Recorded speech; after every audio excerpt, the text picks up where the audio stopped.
መዝሙር ለተዘጋ በር በህይወታችን ለተዘጉብን በሮች በሙሉ መክፈቻ ቁልፍ ነው። የእግዚአብሔር ፈቃድ የሆነበት ነገር ሁሉ ብቻ ነው የሚስተካከለው።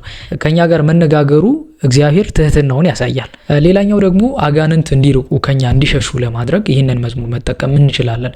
የወደፊት ህይወታችሁን እግዚአብሔር እንዲያስተካክልላችሁ በራእይ ለመጠየቅ እንደገና ያለኝን ነገር ደግሞ ለመግለጽ በጣም እቸገራለሁ። ሰው ፊት ቁሜ መናገር አልችልም የምትሉኝ በስመ አብ ወወልድ ወመንፈስ ቅዱስ አሐዱ አምላክ። ተወዳጆች በያላችሁበት ሰላም እግዚአብሔር ከእናንተ ጋር ይሁን።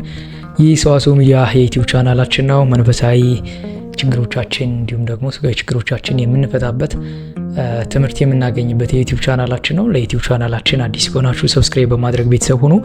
እኔ ዲያቆን ዘሰዋስው ነኝ። በዚህ የዩቲዩብ ቻናላችን ዛሬ የምንመለከተው እንደሚታወቀው የመዝሙረ ዳዊት ጥቅም ጥናቶችን እንደጀመርን ይታወቃልና በዛሬ ቪዲዮአችን ደግሞ የምንመለከተው መዝሙር 23ን 24 እና 25 ሶስት ምዕራፎችን የምንመለከት ይሆናል ማለት ነው። እግዚአብሔር አምላካችን ከጅማሬ እስከ ፍጻሜ አብሮን እንዲሆን ቅዱስ ፈቃዱ ይሁንልን። ይህን ቪዲዮ እየተመለከታችሁ ያላችሁ የመጀመሪያም ልትሆኑ ትችላላችሁ። ለመጀመሪያ ጊዜ ይህን ቪዲዮ የምትመለከቱ ወንድሞቻችን ከዚህ በፊት የሰራኋቸውን ቪዲዮዎች ወደ ኋላ እንድትመለከቷቸው በእግዚአብሔር ስም ጠይቃለሁ። ሚስ አንደርስታንድ እንዳታደርጉኝ። በዛ ላይ ደግሞ ቪዲዮዎቹ ምንን ዓላማ ያደረጉ ናቸው ሰዎችን በጸሎት ለማትጋት እንጂ ከሌላ ነገር አንግል ጋር እንዳታያይዙት በሚል የመዝሙረ ዳዊት ጥቅም መግቢያ የሚል ቪዲዮ ሰርች አለው። እሱን ተመልክታችሁት እንድትመጡ እጠይቃለሁ። ከዛም በኋላ ደግሞ አዲስ ከሆናችሁ ምናልባት ጸሎት እንዴት መጀመር እንዳለባችሁ ወይንም ደግሞ መንፈሳዊ እንቅስቃሴ እንዴት መጀመር እንዳለባችሁ አዲስ ከሆናችሁ ደግሞ ከዚህ በፊት የሰራኋቸው ቪዲዮዎች አሉ። የጸሎት ቅደም ተከተል የሚል አለ። እሱንም ደግሞ ተመልክታችሁ እንድትመጡ ጠይቃለሁ። ከዛ በዘለለ ግን ሁልጊዜም ቢሆን ይህን ጥናት የምናደርገው እኛ ነገሩን አውቀን ተረድተን ከእግዚአብሔር ጋር ያለንን ግንኙነት ወይንም ደግሞ ለጸሎት እንድንበረታ ለማድረግ ነው ታስቦ እየሰራው ያለውትና በዛሬ የመዝሙር ጥናታችን ደግሞ የምንመለከተው እንዳልኳችሁ 3 ምዕራፍ ነው። ከዛ በፊት ግን ደጋግማችሁ የምትጠይቁኝ አንድ ጥያቄ አለ። ይህንን ጸሎት ስታረጉ መዝሙረ ዳዊት ጸሎት ስታረጉ ከፊታችሁ ማይ አስቀምጣችሁ ወይንም ደግሞ ውሃ አስቀምጣችሁ እሱን እንድትጠጡት ወይንም ደግሞ ሰውነታችሁ እንድትጠመቁ ብያችኋለሁ። ሁልጊዜም ቢሆን ያው ጸበል ነው ይሄ በባዶ ሆድ የሚደረግ እንጂ ምግብ ከበላን በኋላ የሚደረግ አይደለም። ስለዚህ በባዶ ሆዳችን እንጠጣው። ምናልባት በበሽታ ምክንያት ምናምን ሰው ሊገጥመን ይችላል፣ ታሞ በልቶ ሊሆን ይችላል። እሱን ልናደርግለን እንሰጠው እንችላለን እንዲጠጣው እንዲፈውሰው። ነገር ግን የተሻለና ብዙ ጥቅም የምናገኝበት በባዶ ሆዳችን ቢሆን ይመረጣልና ስንጠመቀውም ስንጠጣውም እሱ እንድታደርጉ ነው። ይህንን በተደጋጋሚ ስለጠየቃችሁኝ ነው። በዛሬ ቪዲዮአችን የምንመለከተው ግን 3 ምዕራፎችን ይሆናል ማለት ነው። የመጀመሪያው መዝሙር 23 ነው። በግዕዙ ለእግዚአብሔር ምድር በሚልአ ዓለምኔ ወኩሎም ሁሌ ነብሩ ውስቲታ የሚለው በአማርኛው ደግሞ እንዲህ የሚል ነው። ምድርና በመላዋ ለእግዚአብሔር ናት፣ ዓለምን በእርሷ ላይ ለሚኖሩ ሁሉ። እርሱ በባሮች መስርቷታልና በፈሳሶችም አጽንቷታልና። ወደ እግዚአብሔር ተራራ ማን ይወጣል? በቅድስናው ስፍራ ማን ይቆማል? እጆቹ የነጹ ልቡም ንጹሕ የሆነ ነፍሱን ለከንቱ ያላነሳ ለባልንጀራውም በሽንገላ ያልማለ እርሱ ከእግዚአብሔር ዘንድ በረከትን ከመድኃኒቱ አምላክም ምሕረትን ይቀበላል ይላል። መዝሙር 23ን ለምን አገልግሎት ነው አባቶቻችን የሚጠቀሙት? እኛ ስለምን ደግሞ እንጠቀመው የሚለውን እንመለከታለን። ይህን መዝሙር አባቶቻችን ባለፈው ነግሬያችሁ ነበረ። የሆነ ሰዓት ላይ በር ተዘግቶብኝ ቁልፍ ጠፍቶብኝ ከፍቼበታለሁ ያልኳችሁ መዝሙር ይሄ መዝሙር 23 ነው። ለተዘጋ በር ይሆናል። ለሌብነት አይደለም ያልኳችሁ፣ ለእናንተ ለተዘጋ በር። በዛ ላይ አሁን ለተዘጋ በር ሲባል በቁሙ ለተዘጋ ቁልፍ ቤት በር ሊሆን ይችላል። ነገር ግን በጣም በተደጋጋሚ የምትጠይቁኝ ጥያቄ አለ። በቃ የሆነ ነገር ሞክራለሁ ምንም አይሳካልኝም፣ የሆነ ነገር አደርጋለሁ በቃ በሩ ይዘጋብኛል አልቻልኩም ለምትሉ በህይወታችሁ መንገዶች በሙሉ ለተዘጋጋባችሁ ይህንን መዝሙር ብትጸልዩት እና በማያደርጋችሁ ብትጠጡት ካለባችሁ ችግር እግዚአብሔር ይፈውሳችኋል። ብዙ ጊዜ ያንን የሚያደርገው ጠላት ሰይጣን ነው አይደለ? ያ ጠላት ሰይጣን ደግሞ እኛ የምንጸልየው ይህ መዝሙር እንዲርቅና እንዲሸሽ ያደርገዋል ማለት ነው። ምክንያቱም ቃሉ በራሱ የሚለው ምድርና መላዋ ለእግዚአብሔር ናት ነው የሚለውና ሁሉንም ነገር የሰጠን እግዚአብሔር ነው። በምድርም ያለው በሰማይም ያለው ሁሉም ከእግዚአብሔር የተገኘ ነው። ስለዚህ እግዚአብሔር የሰጠን ያንን ጸጋ እንዳንቀበል ያንን ነገር እንዳንጠቀም የሚያደርግን ደግሞ ጠላት አለብን። ስለዚህ ሁሉም ነገር ለምሳሌ ስራ ሞክራችሁ ፌል ያደርግባችኋል፣ ቢዝነስ ሞክራችሁ ፌል ያደርግባችኋል። በተለያየ ምክንያት የጀመራችሁት ነገር በሙሉ እየተዘጋና እየተቋረጠ በጣም ለተቸገራችሁ ምንም ለመጀመር ራሱ ምንም በቃ ግራ ለገባችሁ ሁሉ ይህ መዝሙረ ዳዊት ይጠቅማችኋል። ያ ማለት መዝሙር 23ን ጸለያችሁ በማይ አድርጋችሁ ብትጠጡት እግዚአብሔር ከዛ ነገር ያንን ነገር እንዲስተካከል ያደርግላችኋል ማለት ነው። ስለዚህ ይህ መዝሙር ለተዘጋ በር፣ በህይወታችን ለተዘጉብን በሮች በሙሉ መክፈቻ ቁልፍ ነው። በህይወታችን በጣም ብዙ በሮች ተዘግተውብን ከሆነ እግዚአብሔርን በቸርነቱ ጠይቀን ነው ሊከፍትልን የሚችለው። ስለዚህ የእግዚአብሔርን በመጠየቅ በጸሎት በመትጋት እግዚአብሔር ያንን በር እንዲከፍትልን በመጠየቅ ነው ወደ እርሱ በመቅረብ ያንን ማድረግ የምንችለውና ይህንን መዝሙር በመጸለይ እግዚአብሔርን እንጠይቋለን። በነገራችሁ ላይ አሁን ስለ መዝሙረ ዳዊት አብዝተን እንማማር እንጂ ንስሐ፣ ቅዱስ ቁርባን የሚባሉ ነገሮችን አትርሷቸው።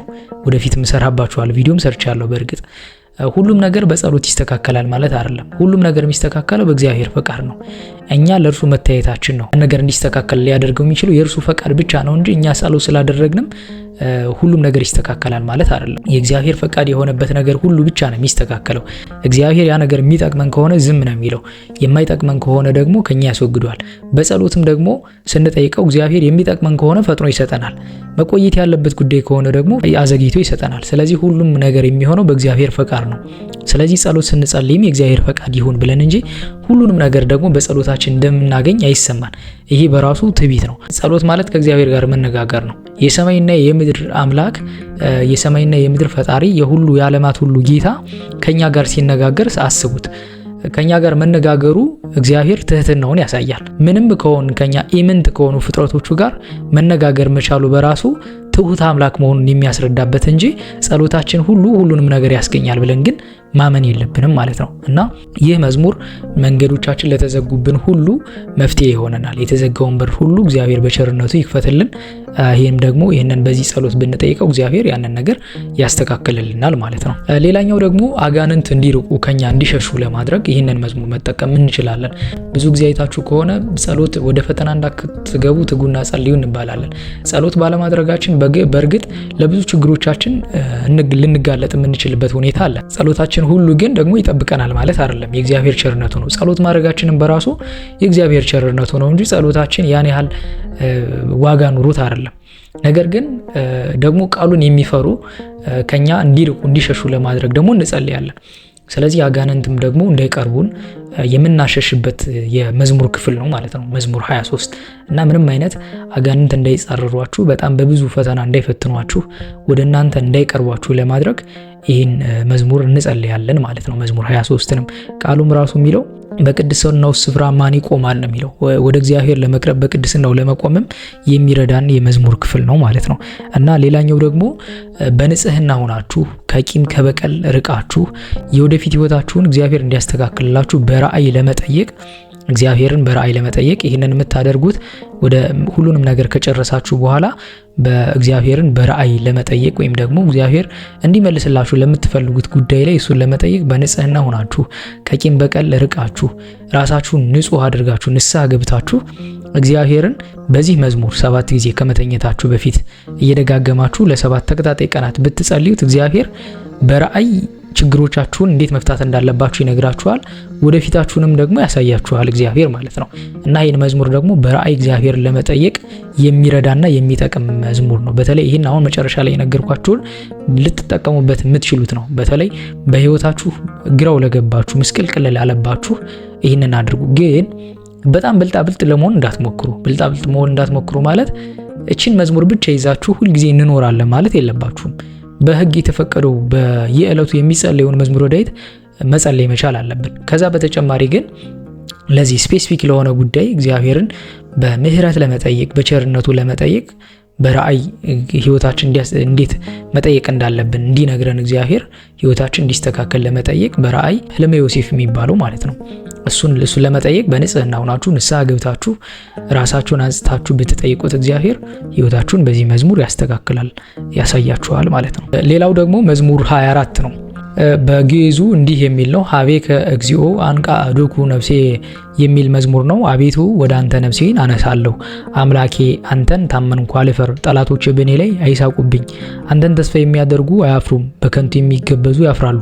አቤቱ መንገድህን አመልክተኝ፣ ፍለጋህንም አስተምረኝ፣ አንተ የመድኃኒት አምላክ ነህና ይላል። ይህ መዝሙር በራሱ ጸሎተ ንስሐ ነው።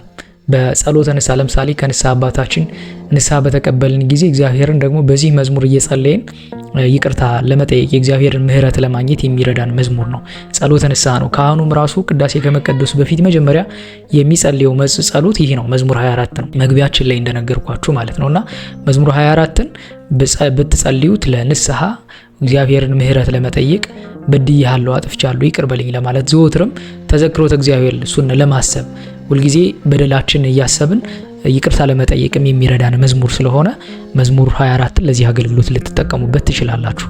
ሌላው ለበረከት ነው። በቤታችሁ ውስጥ በረከት እንዲኖር ሁልጊዜም ቢሆን ይህን መዝሙር ብትጸልዩት፣ ቤታችሁንም ጸልያችሁ በውሃ አድርጋችሁ በማይ አድርጋችሁ ብትረጩት 7-3 ጊዜ ጸልያችሁ በረከት በቤታችሁ ውስጥ እንዲመላ ያደርጋል። ሌላው ደግሞ በጣም በብዛትም የተጠየቁት ነው ለቁርጥማትና ለውጋትና ለቁርጥማት የሚያገለግል መዝሙር ነው። ሰውነታችን ዝም ብሎ ከሚቆረጥመን ከሆነ የሚወጋን አይነት ከሆነ ይህን መዝሙር ጸልያችሁ ብትጠመቁት እግዚአብሔር ፈውስ ይሰጣችኋል በምህረቱ ማለት ነው።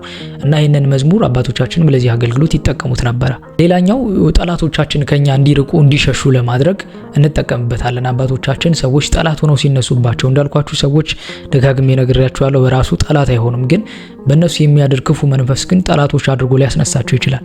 እነሱን ከኛ ለማሸሽ ያን ክፉ ሰይጣን ከነሱም ለማሸሽ ይህንን መዝሙር ብትጸልዩት በራሱ ያን ነገር እንድታስተካክሉ ያደርጋችኋልና ለዚህ አገልግሎት አባቶቻችን ይህንን መዝሙር ይጠቀሙበት ነበር ማለት ነው። ሌላኛው የመዝሙር ክፍል ደግሞ የመጨረሻው መዝሙር 25 ነው። በግዕዙ ፍትሐ ሊተ እግዚኦ የሚል ነው። ፍትሐ ሊተ እግዚኦ የሚል ነው። አቤቱ እኔ በየዋህነቴ ሄጃለሁና ፍረድልኝ፣ በእግዚአብሔር ማምኛለሁና አልናወጥም። አቤቱ ፈትነኝ መርምረኝም፣ ኩላሊቴንና ልቤንም ፈትን፣ ምሕረትህ በዓይኔ ፊት ነውና በእውነት ተመላለስኩ የሚል መዝሙር ነው። አባቶቻችን ይህንን መዝሙር ለምን ይጠቀሙት ነበረ? እኛ ስለምን አገልግሎት ይህንን መዝሙር ብንጠቀመው ይረዳናል? በዚህ ዘመን እንዳልኳችሁ ሁልጊዜም ቢሆን የዕለቱን መዝሙረ ዳዊት መጸለዩ በራሱ በጣም ብዙ ነገሮችን እንዲያስተካክልልን ያደርገናል። ግን አንዳንዴ ደግሞ በሁኔታዎቻችን መካከል የሆኑ ሊከሰቱ የሚችሉ ችግሮችን ሊኖሩ ይችላሉና ለዛ እግዚአብሔርን በዚህ መዝሙር ለመጠየቅ እግዚአብሔርም ያንን ነገር እንዲያስተካክል ለመጠየቅ ነው። እና ደግሞ ትርጉሙንም ስናውቀው ጥቅሙንም ስናውቀው የበለጠ እንድንበረታ ለማድረግ ነውና መዝሙር 25 ፍትህ ለማግኘት ነው። ለምሳሌ በሐሰት ተመስክሮባቸው፣ በውሸት ተወንጅለው፣ እንደገና ደግሞ ሰዎች አግለዋቸው ማለትም በቃ ፍትህ ተጓሎባቸው የሚኖሩ ሰዎች እንደዚህ አይነት ሰዎች ሊኖሩ ይችላሉ። ስለዚህ እግዚአብሔር የፍትህ አምላክ ነው፣ ፍትሃዊ አምላክ ነው። ዳኝነቱም ደግሞ የማይመረመር ነው። ስለዚህ እግዚአብሔርን ምንም ሳይናገሩ ለእግዚአብሔር ብቻ ይሄንን ጸሎት እየጸለዩ ቢጠይቁት 7-3 ጊዜ እየጸለዩ ቢጠይቁት እግዚአብሔር በየዕለቱ ይሄንን ቢያደርጉ እግዚአብሔር ፍትህ ይሰጣቸዋል። ተበቃይ አምላክ ነው አይደል? እግዚአብሔር የበቀል አምላክ ነው። ግን የሚበቀለው ሰዎችን አይደለም፣ አጋንንትን ነው ከኛ የሚያርቅልን እግዚአብሔር። በእርግጥ ሰዎች እንዲመለሱ እግዚአብሔር ይጠብቃቸዋል። ብዙ ጊዜ ነጻ ፈቃዳቸውን የሚጋፋ አምላክ ስላልሆነ ማለት ነው። እንዲመለሱ እድል ይሰጣቸዋል። የማይመለሱ ከሆነ ደግሞ ፈራጅም አምላክ ነው። እግዚአብሔር የምሕረት አምላክ ነው፣ ይቅር ባይ ነው። ከይቅርታውም ደግሞ በላይ ደግሞ ፈራጅም አምላክ ነው። ፈራጅነቱም ምሕረቱም አንድ ላይ የሆኑለት አምላክ እግዚአብሔር ብቻ ነው። ስለዚህ ሁልጊዜም ቢሆን ምሕረቱን ስንለምን እንድንመለስ ጊዜ ሲሰጠን ወደሱ የማንመለስ ከሆነ ደግሞ የሚፈርድ አምላክ እንደሆነም ደግሞ ማወቅ መርሳት የለብንም። እና ሰዎች ፍትህ ከእግዚአብሔር ለማግኘት ይህንን ጸሎት ቢጸልዩት እግዚአብሔር ፍትህ ይሰጣቸዋል ማለት ነው። መዝሙር 25 ለዚህ አገልግሎት አባቶቻችን ይጠቀሙበት ነበረ። ሌላኛው ደግሞ በተደጋጋሚ የምትጠይቁኝ ጥያቄ አለ። ያለኝ ነገር በጣም ጥሩ ነው፣ እንደገና ያለኝን ነገር ደግሞ ለመግለጽ በጣም እቸገራለሁ፣ ሰው ፊት ቁሜ መናገር አልችልም የምትሉኝ በተደጋጋሚ የሚጠየቀውም ጥያቄ ነውና ይህ መዝሙር ለዚህ አገልግሎት ይውላል። የሰው አይን ለምትፈሩ መዝሙር 25ን ብትጸልዩት ከዛ ነገር እግዚአብሔር በምህረቱ ይገላግላችኋል። ሰዎችን የምታፍሩ የምትሸማቀቁ ያላችሁን ነገር በራስ መተማመን የሚባል አለ አይደለ? በራስ መተማመን ማለት ያው በክርስቶስ መተማመን ማለት ነው። ራስ ክርስቶስ ስለሆነ እና በራስ መተማመን ማለት ያ ኮንፊደንስ እንዲኖራችሁ እግዚአብሔር ከናንተ ጋር መሆን መቻል አለበት እና ያን እንድትሳሳቱ የሚያደርጋችሁን ክፉ መንፈስ ከናንተ እንዲርቅ ያደርጋልና ይህን መዝሙር የሰው አይን ለምትፈሩ ያላችሁን ነገር ደግሞ ለማቅረብ ለምትንቀጠቀጡ ሰዎች የሚሆን የጸሎት አይነት ነው ማለት ነው መዝሙር 25 እና እነዚህን 3 መዝሙራት አባቶቻችን ለጠቀስኩላችሁ አገልግሎቶች ይጠቀሙባቸው ነበረ ማለት ነው። እኛም በዚህ ዘመን ያለን ወጣቶች፣ በዚህ ዘመን ያለን ሰዎች ይህንን እየጸለይን መጠቀም እንችላለን ማለት ነው። እግዚአብሔር አምላክ በቸርነቱ ከሁላችንም ጋር ይሁን። ሁልጊዜም ቢሆን በጸሎት ትጉ። በጸሎት እየተጋችሁ እንደሆነ ተስፋ አረጋለሁ። የምሰራላችሁ ቪዲዮዎች እየጠቀሟችሁ መሆኑን ደግሞ ኮሜንት አድርጉልኝ። ያያችሁትን ያገኛችሁትን ደግሞ አስቀምጡ። እኔም እንድበረታ ስለሚያደርገኝ ሁልጊዜም ኮሜንታችሁን ገብቻ ያለው ቼክ ሳረግ እንድበረታ የሚያደርጉኝ ደግሞ የእናንተ መትጋት ነው እና እግዚአብሔር ከሁላችን ጋር ይሁን። በያላችሁበት ሰላም እግዚአብሔር ከእናንተ ጋር ይሁን። አቤቱ ቅዱስ እግዚአብሔር አምላካችን በአንድ ልጅህ በጌታችን በአምላካችን በመድኃኒታችን በኢየሱስ ክርስቶስ በእርሱ ያለ ጽን ክብር ላንተ ይገባል። ከእርሱም ጋራ ከመንፈስ ቅዱስም ጋራ ትክክል የሚሆን ዛሬም ዘወትርም ለዘላለሙ አሜን። በያላችሁበት ሰላም እግዚአብሔር ከእናንተ ጋር ይሁን። ይህን ቪዲዮ ለሌሎች ወገኖቻችን ሼር እናድርግ። ቪዲዮንም ደግሞ ላይክ በማድረግ ጀምሩት። ይቆየን።